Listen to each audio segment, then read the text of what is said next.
My dear friends, first of all, I would like to thank all the Dutch team for this great webinar.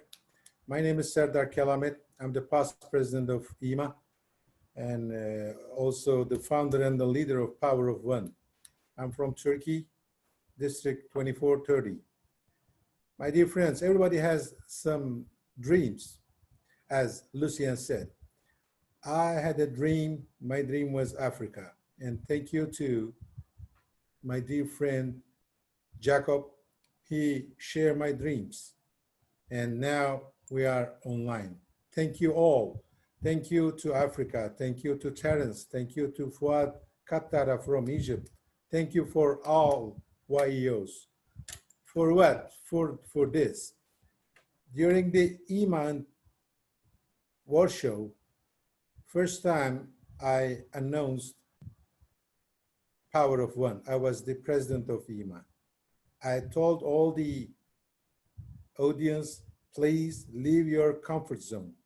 Thank you for leaving the comfort zone. Where are we now? We are not on the fear zone. We are not on the learning zone. We are on the growth zone because we are living our dreams. Africa, our dreams are real. As John Lennon said, you may say I'm a dreamer, but I'm not the only one. I have a lot of dreamers with me. We're working hard with them. With this great team is Martine from Switzerland, Jacob from Denmark, Jenny from Brazil, and Terrance from Canada. We are working hard with your great effort, my good friends, all the YEOs. What is the goal of Power of One? The goal of Power of One is to increase the number of exchanges in African districts. Is it necessary? Yes, it's necessary. Why? Because when you look to the screen, you will say that you will see that Africa is the second largest continent, the second most populous continent. 17% of the world population is in Africa. The growth rate is the biggest one. And also the 50% of the African population is 25 years of age. But only 2% of Rotary exchanges, 170 students in 9,053 in 2017 and 18 is 2%. My dear friends, it's sad, but that's the reality.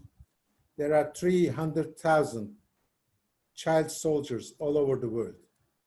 We had to take care of Africa because Africa is the part of EEMA.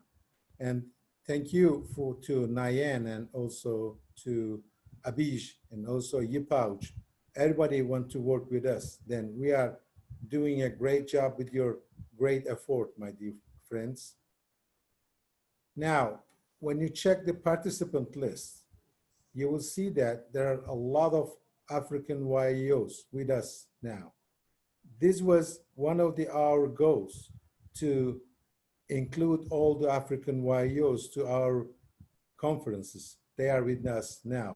And also I want to thank to Fuad Katara. He's the great friends of everybody. He's from Egypt. He's doing a great job with us in this project. Now, we placed 15 students for 2020 and 21. Is it enough? No, it's not enough. But we are working hard. Almost 10% rise, but it's not enough.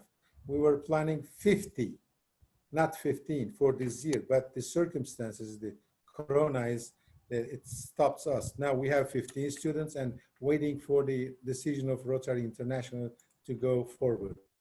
I just want to remind you, last year we had the first Power of One conference in Morocco, and this year we postponed the Power of One conference.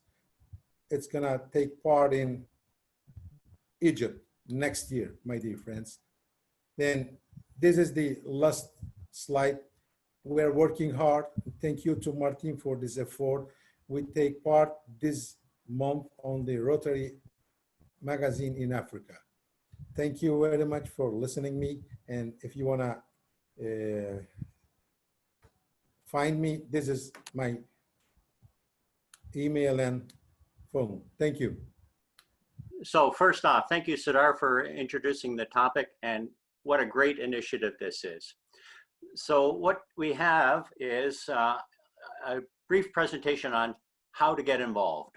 What we do as a committee, we look at the RI directory as our source, and RI has broken out those districts which are non-certified and, oh, somebody's moving the slide, and the outbound only, which is at the very bottom. So we've targeted those as our target audience. So in the last revision, August 27th, for Africa, we've identified these 5. And as you see, some are a mix. Some districts are partially certified, and some, okay, and some are not certified. So when you look at all of Africa, you can see it's a real mix. The yellow circles represent those districts which are outbound only certified. So our target again has been 5 African districts. We've tried to encourage and invite them to our regional conferences. And you certainly use the RI directory to reach out to the chairs and also to the district governors and let them know about the Power of One and what we're trying to do to help them.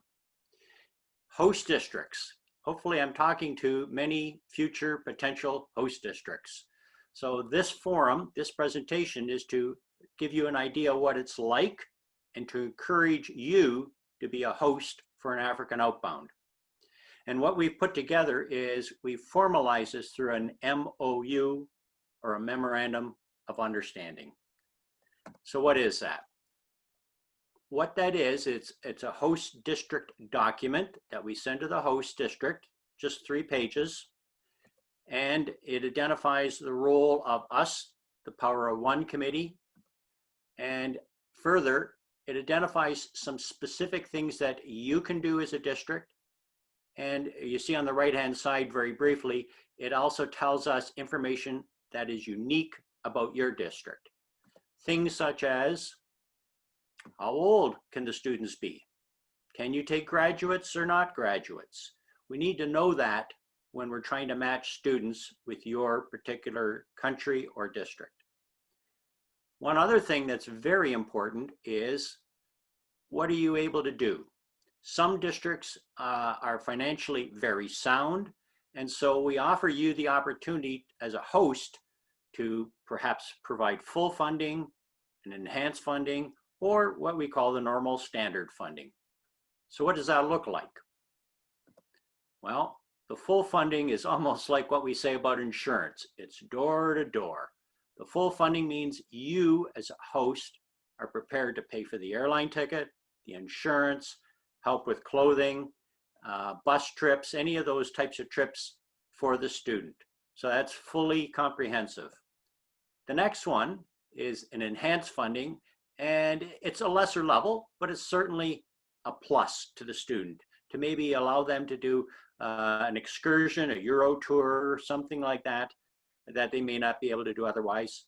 And then, if nothing else, standard funding is the normal operating. So if you can host and you can provide standard funding, that's great too. We just want you to host. So then our job takes place.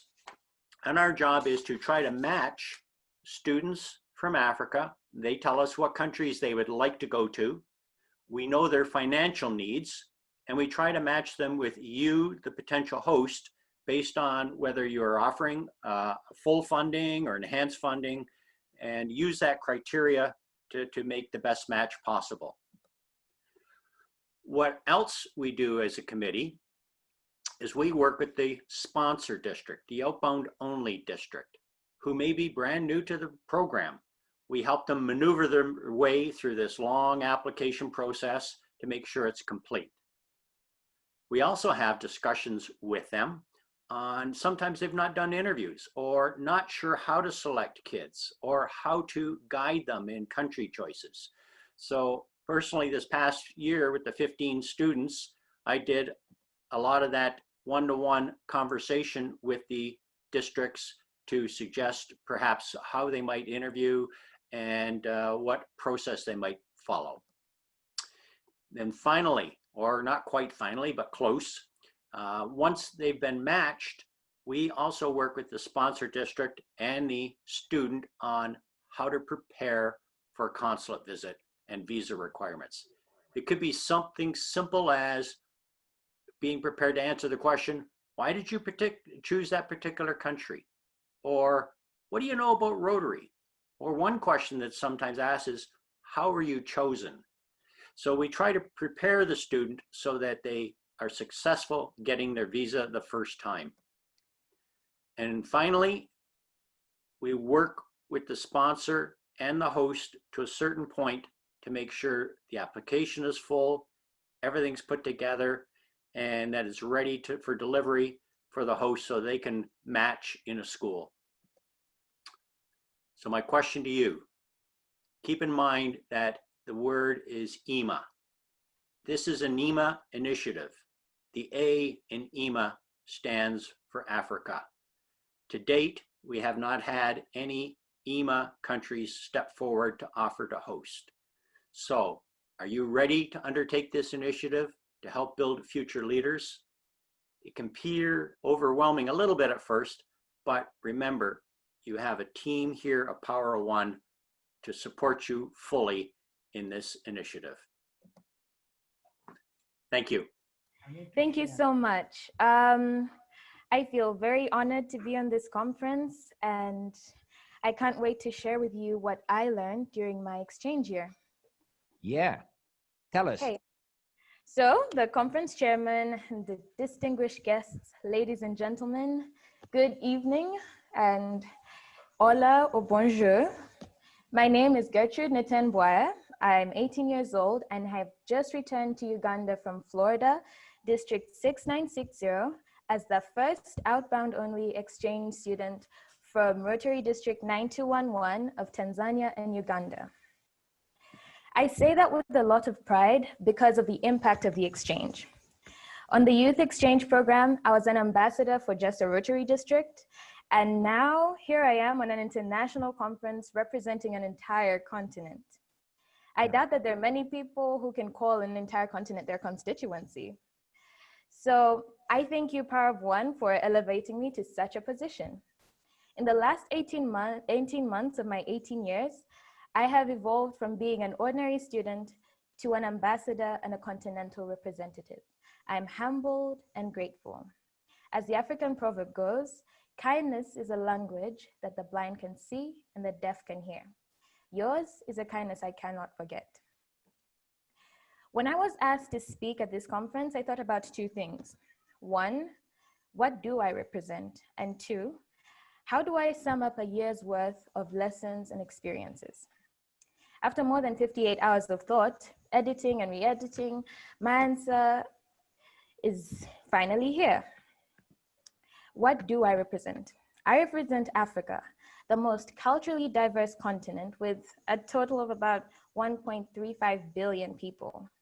And of those people, the median age in Africa is 19 years, compared to Europe, where it's been 43 for quite a while, if I'm correct.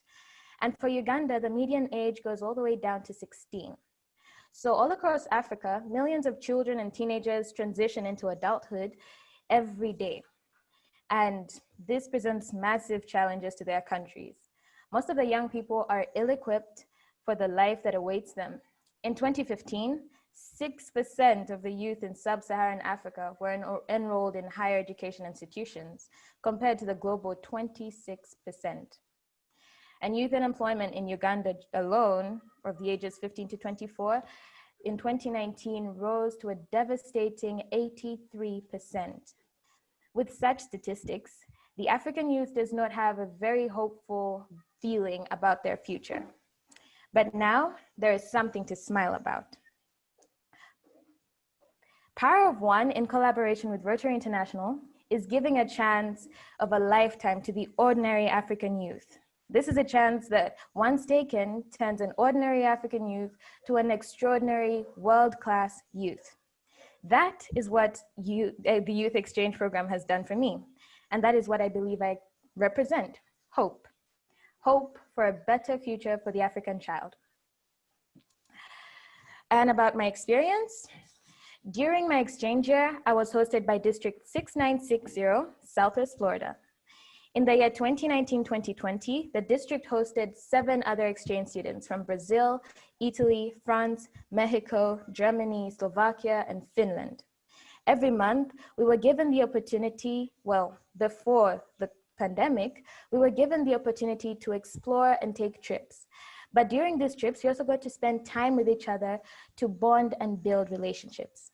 Outside of my exchange siblings, I got to interact with Rotarians from many clubs while doing service projects or even just during club meetings. For school, I went to one of the most welcoming communities that challenged me to aim much higher and lift my performance bar. I was hosted by a family that took me up as their own and a community that made me feel at home, so much so that even after I got back to Uganda, I felt very homesick for Florida. I have connected with people of different ages, backgrounds, and professions. By the time I left Florida, connecting with people became sort of a second nature to me. I was able to connect with people that are 8 years old and 3 years old, all the same way I'd connect with a person that's 17 or 18 in my age. It's in the networking with different people that I can now say I have brothers and sisters scattered all around the world. And I have mentors and friends in nearly all fields. Having been an exchange student in the United States, I can proudly say I'm also part of the elite United States of America exchange alumni. And I am an alumna of Rotary the world over. The way I see it, there is nothing more beautiful. Having visited so many exciting places like the Kennedy Space Center, the incredible Disney World, and the one and only Key West, and well, a bunch of other places, I also got the chance to see the most beautiful places in Finland and Slovakia, in Brazil and Italy through my exchange siblings. But trust me, it's not the same as the internet experience. The biggest of all was the gift that my host parents gave me of swimming with dolphins, which for me had been on my bucket list since I was 9 years old. I got a great opportunity to learn about other cultures, like from the Haitians in my school, to the snowbirds at vacation in Florida, and to the other exchange students. Getting close to people from different cultures enabled me to understand the beauty of seeing things from different perspectives. As the French proverb goes, the higher you fly, the further you see. If I was to paraphrase it, I'd say, the more you develop your global perspective, the more you see, learn, and experience. I am no longer limited by the 4 walls of Africa in the way I look at things. It's because of this that I was able to spot my weak points and start working on them early enough. This way, when it gets to time to go out into the world, I will be at the same level as the best players on the field of life.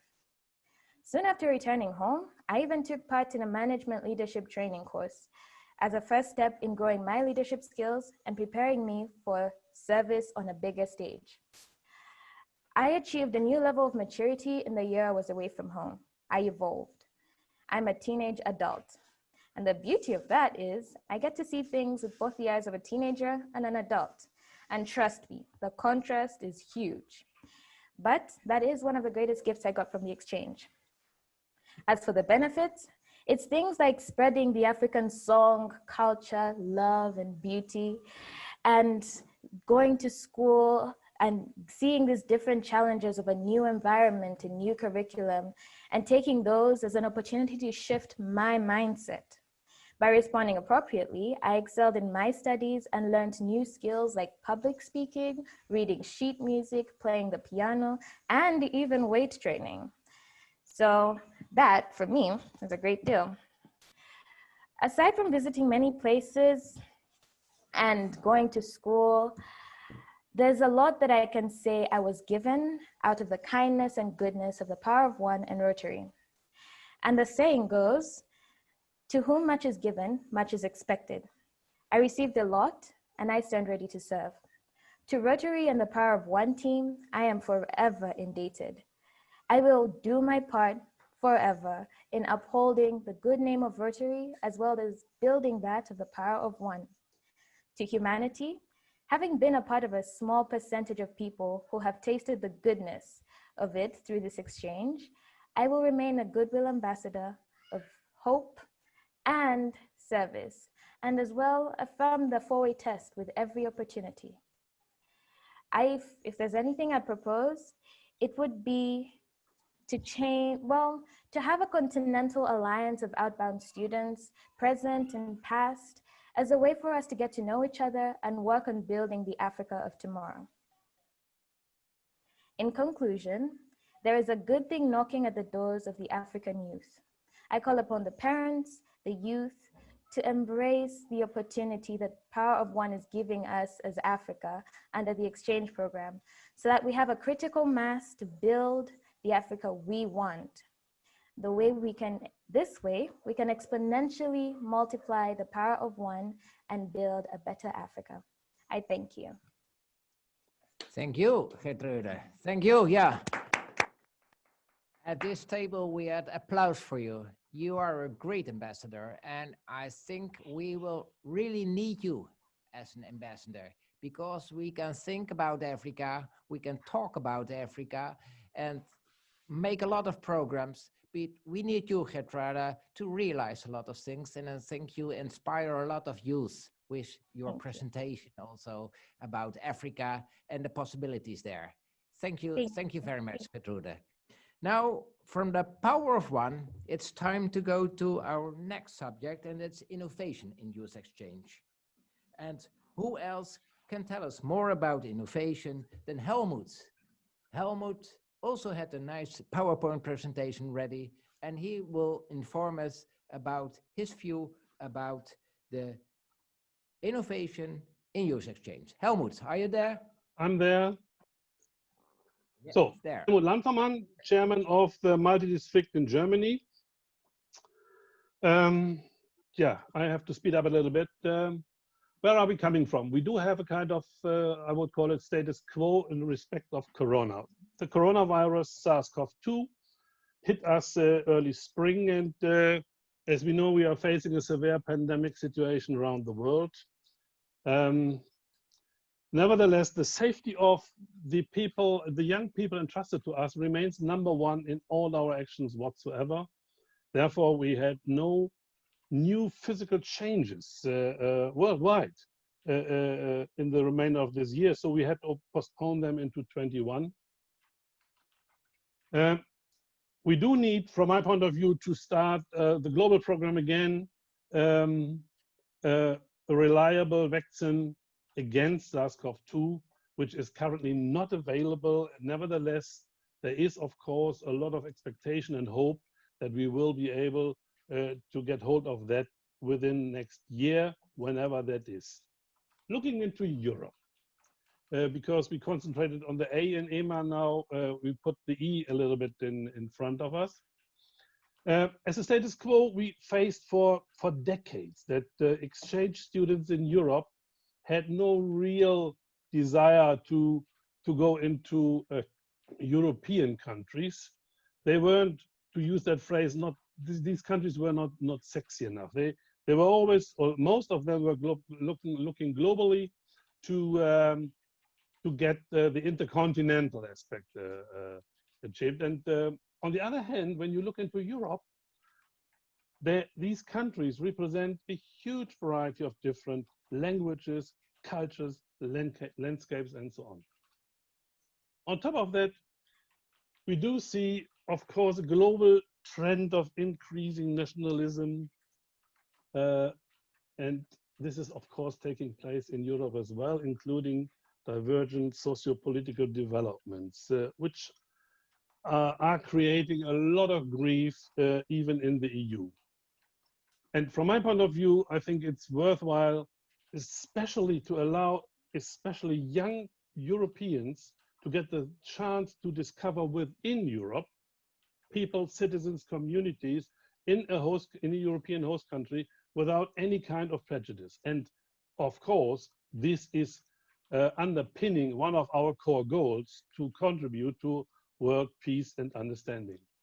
So keep the program running on a regional basis, which is in this case the EU Schengen area. And I have to admit that this map is the most actual one you can download, and the UK is still shown as part of the EU, and we all know that it isn't, but this is the entire geography we talk about when we focus on EU Schengen area. What are kind of strengths do we have to going for this approach? One is the chance to raise a lot of awareness within for the European community among young people. Traveling without borders, because within the Schengen area, we don't need a visa. And I personally enjoy this very, very much since Schengen got set up. And the young people in Europe sometimes don't even realize that there used to be strict borders with visa requirements. We do have an existent European health insurance agreement, which is helping youth exchange within this European area.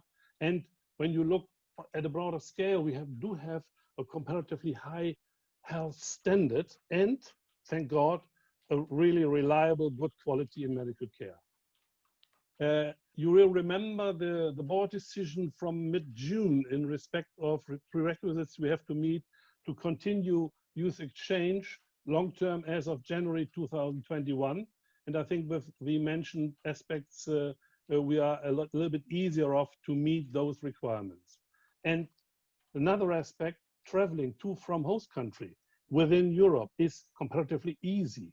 And if in Corona times, worse comes to worse, it's possible, even if required, to pick up an inbound by car if no flights are going on and so on. And last but not least, when you look into the end or at the end of an exchange, former exchange mates can easily be met because of the short distances, which is a benefit of a regional approach. So how do you get the ball rolling if you go for such a regional exchange? Actually, there's no rocket science whatsoever. It's just usual project activity. Someone has to kick it off. In this case, it was me actually for this approach to start in January 2021. All regional countries had to be approached. We established a small task force to work more closely on that with a representation across Europe. And we asked each multi-district and district to contact their applicants about this region opportunity, which was sometimes very new to them because they decided to postpone the entire program till summer next year. And being aware that they would only face exchange students out of Europe within Europe, they sometimes rethought their decision. The numbers had to be collected of interested applicants, of course, which via shared documents. We had to come up with a proposal how to distribute the interested applicants across the participating countries because the figures were somewhat a little bit outlined. And last but not least, we are going to use the established organizational structures within the multi-districts and districts to carry out the actual exchange program. Where are we now? This is the status from Monday this week. Actually, there's a little bit movement in it. On Monday, we had 9 countries taking part. Unfortunately, year before yesterday, I got a message from Norway that the current development in respect of coronavirus won't allow them any longer to participate in this program for half a year as of January. In total, now we have roughly 330 applicants interested in a European exchange for half a year. And the last thing this task force is supposed to do is by the end of September to allocate the applicants to the individual host countries, because we came up with the aspect that language aspect is a little bit a problem. Normally, you got a full year to really dive into the language. In going for half a year, as from January to mid 2021, you need a very good start in this half-year approach, enable you to pick up the national language. But as I mentioned before, Corona is only the kickoff aspect. We do have a general aspect to follow, which is to increase the attractiveness, the perceived attractiveness of European countries or destinations within our European applicants, the so-called Generation Z, and we must highlight to them this attractiveness and very important, these huge variety of different leisure programs Rotary is preparing for them in the individual countries. Therefore, we need short descriptions per countries. We need a quick video schemes overview to arouse interest and build appetite, raise appetite for Europe, because we have to meet the social media channels these Generation Z is using. And actually, this is not email and text intensive stuff anymore. That is so old fashioned and boring, and they wouldn't even spend time on that. So in the end, I will show you the first movie prepared by Rotex Italy with the title Discover the Beauty of Being European. And one aspect I would like to highlight is the fact that we get a clear indication that we are able in this regional area to intensify our dialogue between the multi-districts and districts for sharing ideas, come up with new opportunities and so on, which is a kind of side effect of working on this regional approach. And last but not least, those are the people we work for, to enable them to get their dream set up in keeping the program running, despite the fact that at the moment, global exchange turns out to be really difficult in Corona times, but focusing on the regional exchange, I think we will be able to allow a lot of young people to fulfill their hope, even if it's not global scale, if it's European scale. Thank you for listening. And I think I would like the little film to show up. Thank you very much, Helmut.